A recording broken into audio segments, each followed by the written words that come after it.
What's up, guys? So, surprise, I'm also a lawyer. And in today's video, we are going to talk about some of the legal aspects of farming and owning a local business, just in general, some of the legal things you should look out for. First, let me start by saying I'm not your lawyer. By providing you with this information, it's just for informational purposes only. It's not meant to be legal advice. I am not creating an attorney-client relationship with you by giving you this legal advice. And you well understand that this is actually not legal advice that I'm not giving to you. This is just advice from an attorney and talking about how I run my company and run my own businesses, and just giving you some ideas that you can then go talk with your own attorney about. We do not create the attorney-client relationship until we have a written document in front of us. So if I've not given you a written document with both of our names signed on there, then we do not have an attorney-client relationship. All right, I think that covers all of my ethical obligations. All right, so let's delve into owning a business and the creation of like an LLC or a corporation, how you decide between the creation of either one of those, and let's just talk basics here. Okay, so first off, why would you want to create an LLC? Well, I guess let's talk about my credentials really quickly. So I graduated from the University of Kansas School of Law. I've worked as an attorney since I graduated, working on the in-house side of things. I've been an in-house attorney for credit card operations and mortgage operations, and now I own my own law firm and get to play around and do lots of cool stuff with Graham Fam Farm. So that's kind of my background, where I lie with it. I've always been a business attorney.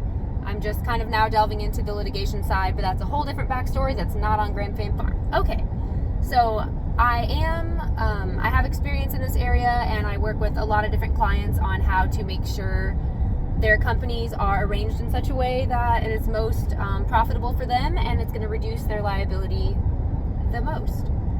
So first, let's start by, I hate that term small business. I think that is the dumbest term ever. So I am talking to all of you out there who consider yourself small business owners, but how about we just call you like business owners or local business owners? But that term small business owner, I refuse to accept it.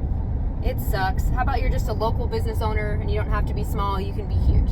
But that's who I'm talking to, all you farmers, local businesses, that's who I'm going with. Okay, so first, step one, why even create an LLC? What's the point? Why create a corporation? Why an LLC? Well, the point is to limit your liability. So if you can create an entity, which is what those are called under the law, an entity under the law is also a legal person under the law. And as a legal person, it has its own parameters and rules and regulations that guide it. And lucky for you, you've just given birth to this new entity. So you can determine what the new entity gets to do and kind of lay out the rules for that new entity as you create it. But one of the main reasons you want to create one for is to limit your liability. So for example, I own Graham Fam Farm LLC, and Graham Fam Farm is a limited liability company. So in Missouri, if you've got an LLC, you have to have LLC, L.L.C. or a variation of those behind your name. You're not allowed to legally, that's how you have to create your LLC in Missouri. But Janae Graham here, me, I am separate and apart from Graham Fam Farm LLC. And Graham Fam Farm LLC and the products that it sells, it owns all that stuff. Graham Fam Farm does. So if it sells a product that people don't like, or someone wants to sue me over a product that Graham Fam Farm sells, well, they can sue Graham Fam Farm all they want, but they're not touching Janae Graham. And Janae Graham owns, her house, her farm, her car, stuff like that. And so if I don't want people to touch the stuff that I own, I need to do all my business in an LLC. And you can have more than one LLC. And when I talk about LLCs or a corporation, we'll go into the differences between the two, and we can talk about that a little bit more. But for each different kind of business that you operate, it's recommended that you have a different LLC. So here's another example. We have, in our family, my husband owns Nobach Baseball LLC. It's a baseball company. It does baseball hats, baseball lessons, everything baseball. I don't own it. I don't have any ownership in it. Graham Fam Farm LLC has nothing to do with it. But my husband, Ben Graham, he owns Nobach Baseball. And that's a separate entity that sits separate and apart from Graham Fam Farm. I also own my own law firm. That's another LLC that sits completely separate and apart underneath me and allows me to do different sorts of business operations under that safe umbrella of a limited liability company. And that means that my liability as an individual, as Janae Graham, it's limited for the acts that company does. All right, as long as I keep corporate formalities, and we can talk about that. We don't want any piercing the veil arguments where someone can say, actually, that LLC was giving all of its money to its owner, Janae Graham, never under any agreement. They've been commingling funds. If you commingle funds, they can pierce the veil and get right to you. So watch out for that. It's not a foolproof method. You have to really be careful when you're creating these LLCs. So that's kind of just an overview of why you'd want one. Let's talk about, okay, you've decided you want one. You're a farmer. You've got a farm. You sell farm products, cows, whatever you sell, chickens, eggs, whatever it is. Now you want an LLC, or now you want an entity. All right, so now you need to decide, do you want an LLC, which is a limited liability company, or do you want a corporation? Now, we're talking under Missouri law here. All this falls under state law. All right, so your state will have its own rules, and all of it's controlled by the Secretary of State of your state. So I'm in Missouri, so the Missouri Secretary of State controls the creation of the entities that I'm discussing here. And you create them all through the Missouri Secretary of State's website and their webpage. Okay, so let's talk, do I want an LLC or do I want a corporation? Just in general, corporations are a lot more onerous to create, okay?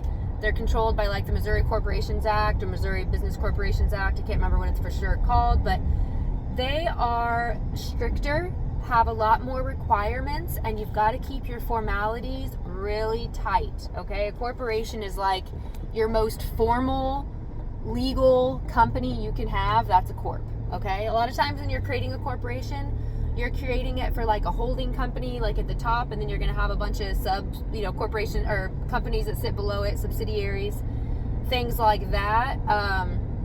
Most of the time, in my experience, and again, this is not legal advice, and I have to look at your situation specifically, but most of the time, a corporation is not something that is really recommended or suggested versus a limited liability company. For most people out there, again, this is not your specific circumstance or anything like that, but for most people out there, a limited liability company is going to meet your needs and allow you to the ease and flexibility of running your corporation, running your company in a manner that reduces your liability but makes it easy on you. So let's talk about the differences between the two. So with a limited liability company, the owners are called the members. All right, if you're an owner of a limited liability company, you're called a member. You can be a sole member and own 100% of the company. You can be a 50% member, you own 50% of it. All of that for your limited liability company is laid out in what's called the operating agreement. Okay, the operating agreement controls your limited liability company. So what you have to do to create the limited liability company is you've got to go register the limited liability company with the Secretary of State through the Articles of Organization. Okay, that's the first doc, the Articles of Organization, and that registers your LLC with the Secretary of State. Now, these are going to vary state by state. They may call them something a little different, but they're pretty much all called the same thing there. The next document you're going to need to create, and sometimes you have to file this document with the Secretary of State, but in Missouri you don't. The second doc is called your operating agreement, and that doc, like I said, it lays out all the instructions that your limited liability has to follow. When it's created, when it's dissolved, when, what it can do, how it can vote, what kind of stuff it can buy. Lots of different things are in your operating agreement. There's really good examples of operating agreements online. I think Missouri might even have a standard operating agreement that you can use, but there's lots of really good examples online that you can look at. But if you're going to have a lawyer help you out at all, it's going to be on the operating agreement part of it, because it's really important to get that right. There's tax implications which come through that. There's a lot there. As a sole proprietor, so as a single member owner of an LLC where you own 100%, you're the only member of that LLC. LLCs allow for a pass-through taxation, which means that you can be a sole proprietor in a way and still be taxed as a sole proprietor, so you won't be double taxed there. But that's all delving into a lot more complex areas of the law, and let's try to stay on just like the the bare bones brush, so just the tip of the iceberg.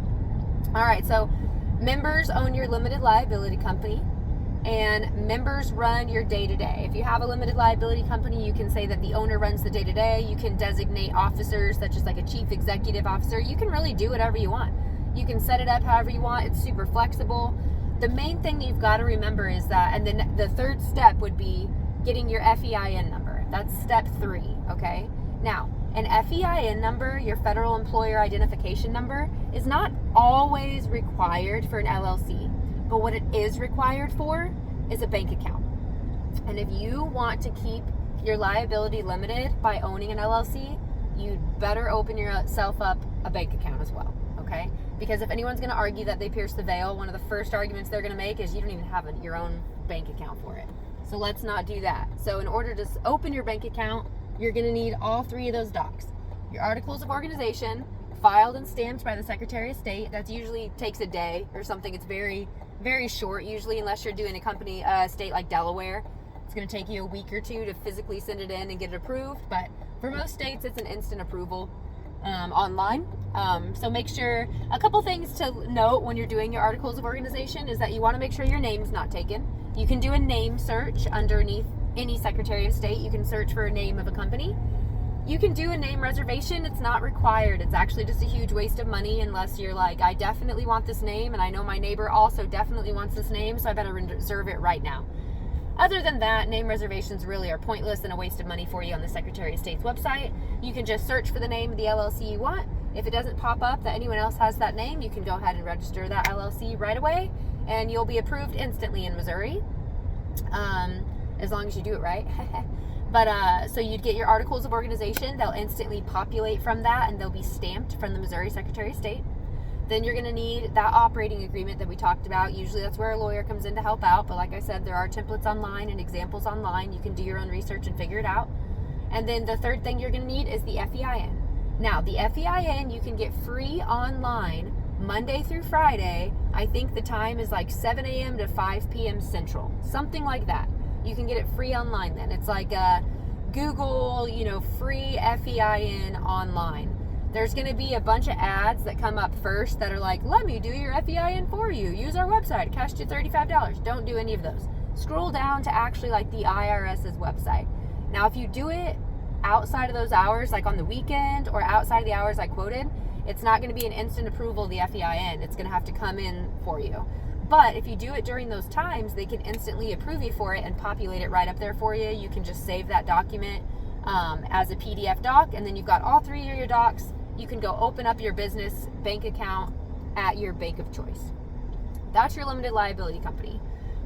They're very flexible. You can choose how you want to set yours up in the operating agreement. There are not a lot of standard rules other than your member is your owner. Those are your owners. They're called members. And you need an operating agreement. Anyone who wants to know what your LLC can do is going to have to find your operating agreement to know that. They will not know without that. Now, the other bear that we tackle is the corporation. So you're either going to be an LLC or you're going to be a corporation, both of which provide you with limited liability protection under Missouri law. Okay, an LLC and a corporation both provide you with that protection. But a corporation is a whole lot more onerous. It is a whole lot more onerous. And I caution people starting corporations to let them know, do you really know? Are you completely aware of what you're getting yourself into? Because most of them aren't. So let's talk about a corporation and what it has and who runs it and all of that. Okay, so you've got a corporation. A corporation is owned by its shareholders or its stockholders. Stockholders and shareholders are used interchangeably in the corporate context, but they mean the owners of the company, okay? So shareholders own the company. They're the ones that are usually contributing money to the company at the beginning, and they're the ones that are going to receive dividends and payouts and distributions and stuff like that as the company goes on. And those are your shareholders. But your shareholders don't run the day-to-day of the company. That's your board of directors. So, got your shareholders up here. Your shareholders elect by unanimous written consent or majority of the board of the majority of the shareholders. I don't know, I'm trying to say board here. Majority of the shareholders are going to elect your board, okay? Your board of directors then runs your company. It runs your day-to-day. It's going to provide you all the unanimous written consents that you need in order to enter into agreements, elect officers, form committees, all that. So after your shareholders elect your board of directors, then your board of directors by unanimous written consent or meeting of the board of directors is going to elect your officers. And that's your chief executive officer, your president, your vice president, treasurer, CEO, CFO, secretary, whatever you want. They are elected by the board of directors. Now, under Missouri law and under lots of other state laws, you're going to have minimum requirements that your corporation must meet.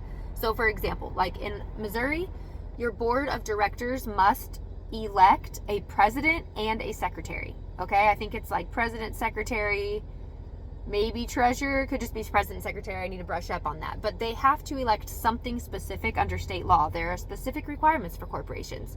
Okay, and corporations are expected to keep corporate formalities a lot cleaner than an LLC is. Okay, and by that I mean they're expected to have annual shareholder meetings. They're expected to have at least annual board of director meetings. That's at least. Board of directors should meet more frequently than that. Every 3 to 6 months recommended, but at least annually. So you've got annual requirements by your shareholders, annual requirements by your board of directors. Your officers are going to meet regularly, which is separate from a meeting of your board of directors, right? And then you could have committees, like executive committees that do things, compliance committees. There's a lot of complexity involved in a corporation, and there's a lot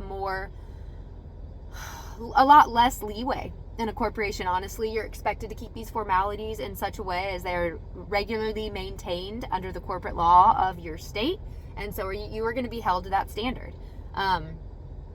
You will see, so let's talk about the governing doc that governs a corporation. So the corporation is governed by its bylaws, okay? A corporation does not have an operating agreement. That's just for an LLC. So your corporation is governed by the bylaws, and the bylaws talk about your shareholders. The bylaws talk about the shareholders eventually electing a board of directors through another document, a unanimous written consent of the shareholders, okay? Like everything the shareholders do in a corporation and everything the board of directors does in a corporation has got to be documented. And it's usually documented through minutes when they hold a meeting. Every meeting they hold, you need to document the minutes. Or they can meet without, if their bylaws allows, but usually they can meet without having a meeting, and they can make decisions by unanimous written consent. Missouri law allows for that, and so the bylaws have to be written to allow for that as well. But everything that corporation does is through those bylaws, okay?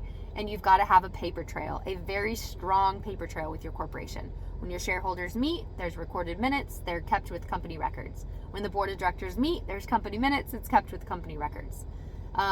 Any decisions by the company are made by the board of directors. So if you're a shareholder and you want to keep making all these decisions, well, then you better elect yourself as part of that board, because it's not, the fiduciary obligation of a shareholder is different than the fiduciary obligation of a member of the board of directors. They're very different under the law, and so you want to be clear about what hat you're wearing. And you can wear multiple hats as a corporation shareholder, okay, or a corporation board of directors. You can be both a shareholder and a member of the board of directors, and an officer, and on committees. I mean, it can get very hairy and very messy, and the point is to just tell the story with your paper, okay? Your paper trail needs to tell your story. If you are a corporation and you are a shareholder, well, then you better elect yourself a board of directors to act on that corporation's behalf. If you start acting as a shareholder and doing things that is expected to be done by the board of directors, you're going to lose some limited liability there. You're going to lose some of your protections that you get just as shareholder by not acting on the day-to-day parts of the company. So it gets pretty complex from there. But I can go into one more doc that talks about the corporation side. I think I'm probably swaying most people to the limited liability company side. And in Missouri, that for what I'm talking about, just your everyday local business, farming business, yeah, an LLC is usually the way to go. Again, not legal advice. But the next paper trail or paper document you get with the corporations, you've got your bylaws, which run the company. Then you've got like unanimous written consents that kind of come up along as you're starting to do things. Oh, can the company enter into this agreement? That's $100 million. Sure, we all can, because here's a vote by the board of directors. It was unanimously approved by the board, or it was approved by a majority of the board of directors. Whatever you need to do, you got to keep that paper trail, and it's got to be, let's flip through it to see the decisions that have been made. That's how clear that trail needs to be, and it is a high bar for the corporation. Now, another document that a corporation can choose to have is a shareholder agreement, okay? And a shareholder agreement really talks about the selling off of shares and how the company transitions ownership shares from one shareholder to another, what is appropriate for a shareholder, if that makes sense. Like, for example, certain corporations can be S corps for tax preferences if you talk to your CPA. Well, you lose S corp status if you have an entity that's a shareholder, okay? So if you've got a shareholder that's another entity that's like an LLC or a corporation, well, then you can't be an S corp anymore. But you can be an S corp if you have a trust as a shareholder. So the trustee would then come in as shareholder. I mean, it gets complex. And so that's why if you're doing something out of the norm and you're working with your CPA a lot on different tax preferential treatment and stuff, get a lawyer involved too. Like, make sure that you guys are all on the same page, because there's some tax stuff that a CPA can hook you up with that a lawyer then needs to come in on the backside and be like, oh yeah, but now you got to update your bylaws because you're completely in, the picture and the story need to meld together and say the same thing. So I think that's part of pretty much the basics right there. You've got an LLC or a corporation in Missouri for both of those. So let me talk about some of the annual registrations and different stuff that you've got to do to keep up with your Secretary of State's office. So in most states, you have to file an annual or a biennial report, which is a report you file every year or a report you file every other year. In Missouri, if you're a limited liability company, you don't have to ever file anything like that. Nothing. There are no annual filing requirements. There are no biennial filing requirements. There's nothing like that. Now, when you get into the selling side and you're selling products in Missouri, well, then there's going to be some tax implications, and you've got to do some treasury stuff that's a little different from just the creation of the LLC itself. But when it comes to just pure creation and maintaining the creation of your LLC as an entity that lives and breathes in Missouri, you do not have any annual registration. So that is a huge perk to, if you are a Missouri resident, create a Missouri LLC. If you create a Missouri corporation, you have to file biennial registrations, okay? So every 2 years, you're going to have to file your biennial registration where you update your board of directors. I think you update your shareholders. I think it talks about your officers. The forms on Missouri's Secretary of State page, you can take a look at it. But it's just another step you have to do that's more onerous than that limited liability company. So these are the kinds of things you're going to want to think about as you're creating a limited liability company or creating a corporation and just deciding which one you want to create. There's a lot to think about. There's pros and cons of each one, and the corporation, in the end, in my opinion, is for larger, more well-established companies that have their crap together and are used to the documentation requirements required by a corporation. For everyone else, a limited liability company really will meet your purposes as long as you are opening a bank account, keeping your banking separate. So let's talk about that for a second. So if you open a bank account, underneath, let's use Graham Pham Farm LLC. Graham Pham Farm LLC has a bank account, right? I've got co-signers on the account. I've got all these people that can do things on the account. Janae Graham can, let me put it this way, can benefit through a contractual trail showing how I am linked with Graham Pham Farm. That made zero sense, so let me explain what's happening. So Janae Graham owns her house, okay? And Graham Pham Farm does a lot of farming on that house, a whole lot. It's using all that, 144 acres. We got cows everywhere, right? I mean, I've got gardens, I've got equipment. Graham Pham Farm doesn't own a majority of that stuff, but Janae Graham does. So Graham Pham Farm can enter into an agreement, a contractual arrangement with me, Janae Graham, or my husband, Ben Graham, can enter in that contractual arrangement with us and pay us rent on that crap. Graham Pham Farm can pay rent to us to be on that farm and to do things on that farm. There are lots of ways that you can create a paper trail that is legal and allows you to, as an individual, to work with your company in a way that allows your company to maintain that arm's length contractual relationship. And that's what you need to maintain. You need to maintain that arm's length contractual relationship with that company when you're entering into contracts with it, in order for those to be valid and to maintain that limited liability that you are so seeking to maintain. Talk with a lawyer if you're interested in stuff like that, or just ask friends how they do it. A lot of people do the same things. One thing I want to touch on quickly before I end the video, because we're almost done here, is subsidiaries, like layers. So we've got Graham Fam Farm. Graham Fam Farm is eventually going to own VibraHerb. Seem to come excited about that. And Graham Fam Farm will be the sole 100% member of VibraHerb. Okay, that reduces my liability as Janae Graham, owner of Graham Fam Farm. Here's Janae Graham. She owns Graham Fam Farm. Here's Graham Fam Farm. Graham Fam Farm now owns VibraHerb. Well, Janae Graham, way up here, is even more disconnected from VibraHerb now through some sort of piercing the veil argument than she ever was owning Graham Fam Farm. Okay? So you can layer companies beneath each other and have a company own subsidiary companies, which means children underneath itself. Okay? So this is Graham Fam Farm. It can own children underneath itself. Okay? Those are subsidiaries.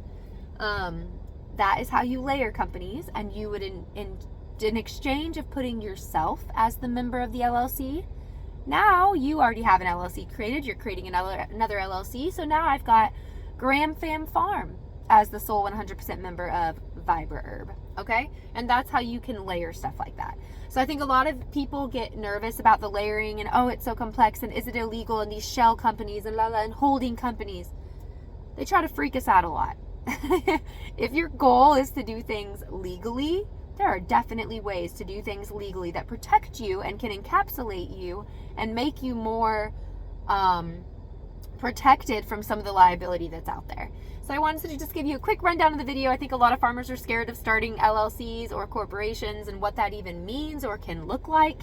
And so I hope this video gave you an idea of kind of what that looks like and what it can look like. Real quick, I'm going to do a plug for my new website. Check out grahamfamfarm.com. It is awesome. I've got all my products up there. We're getting new products all the time. I actually just talked with my brother about some sort of hat thing, so hopefully I've got some cool Graham Fam Farm hats to be selling too. And then we're in talks with a soap product, so natural soap. So a lot to come for that, but check out grahamfamfarm.com. And if you are interested in being an affiliate at grahamfamfarm.com, we have this really cool affiliate program thanks to MVS Media Solutions. They are the bomb. But they have a really cool, we now have a sweet affiliate program, and we have a lot of affiliates signed up. I'm stoked. I'm absolutely stoked. But quick plug for that. Like and subscribe if you haven't yet. Most of the videos are farming. Again, yes, surprise, surprise, I'm a lawyer. This is not legal advice. Please don't take it as such. And that is it for me, and that's it for today. Good luck and good health, and I'll talk to you and see you next time.